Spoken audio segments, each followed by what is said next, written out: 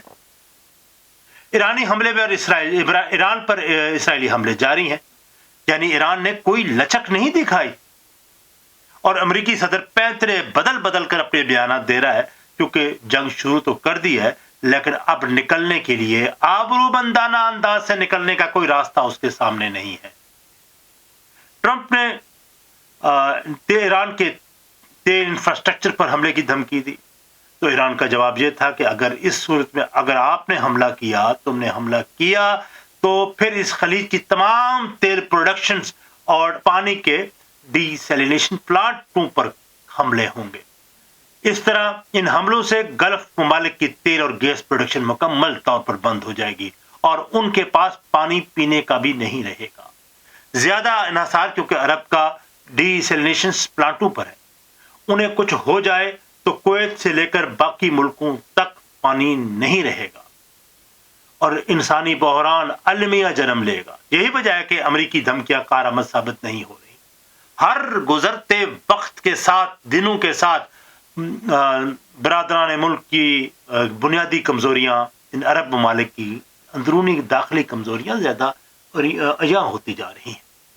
یہ جنگ اب اسرائیل کی ہے، اور اسرائیل اس مقصد میں اگرچہ کامیاب ہو گیا ہے کہ اس نے امریکہ کو اس جنگ میں دھکیل دیا ہے۔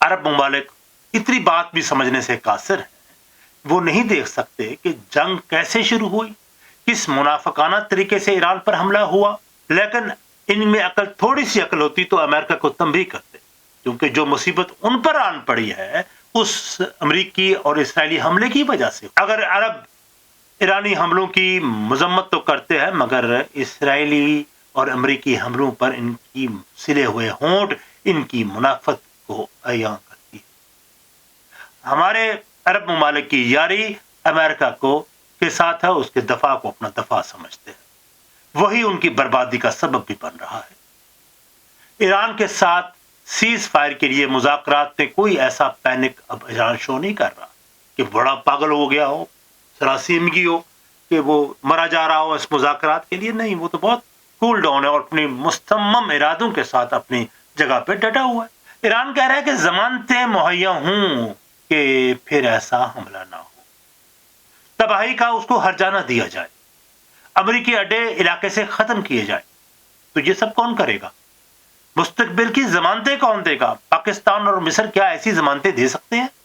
یہ دونوں ممالک اس کیپیسٹی میں نہیں جس سے یہ تاثر ملے کہ وہ ضمانت دے سکے۔ اس لیے لوگوں کی نظریں پھر روس اور چین کی طرف اٹھ رہی ہیں، اور ایران نے بھی شاید خفیہ طریقے سے کسی انداز سے یہ کہہ دیا ہے چین کو اس بات کی ضمانت دینی ہوگی۔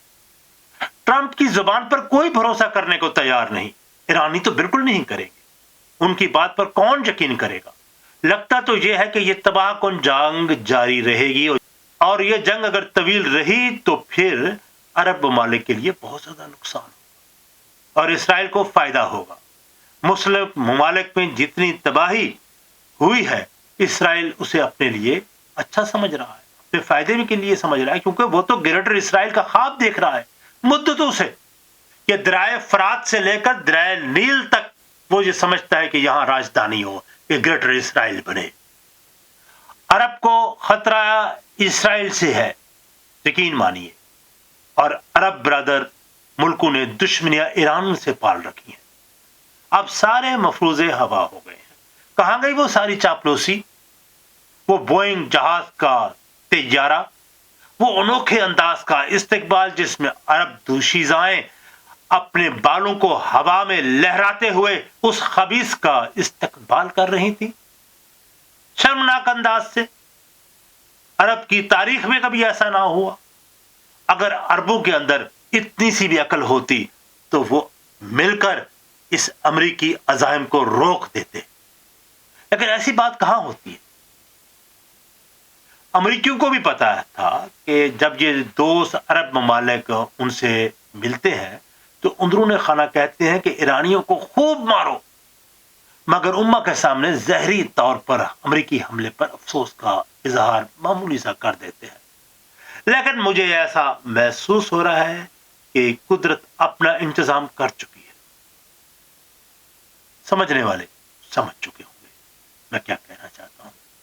باقی آپ سے گفتگو مجھے بہت، میرے لیے آپ سے آپ کی آرا جو کمنٹس آپ دیتے ہیں مجھے بہت خوشی ہوتی ہے. تو اپنی آرا سے بھی نوازیے گا، اور اس تلاش یعقوب عامر ہاشمی چینل کو بھی سبسکرائب کیجیے گا. اور اس حوالے سے اگر آپ اپنی آرا دیں تو اس آرا پہ بھی ہم اپنی رائے مجھے دیں، تو میں اس پر بھی ہم اپنی گفتگو کو آگے جاری رکھ سکتے ہیں.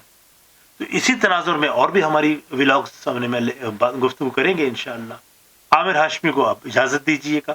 اپنا خیال رکھیے گا، اور پاکستان زندہ باد.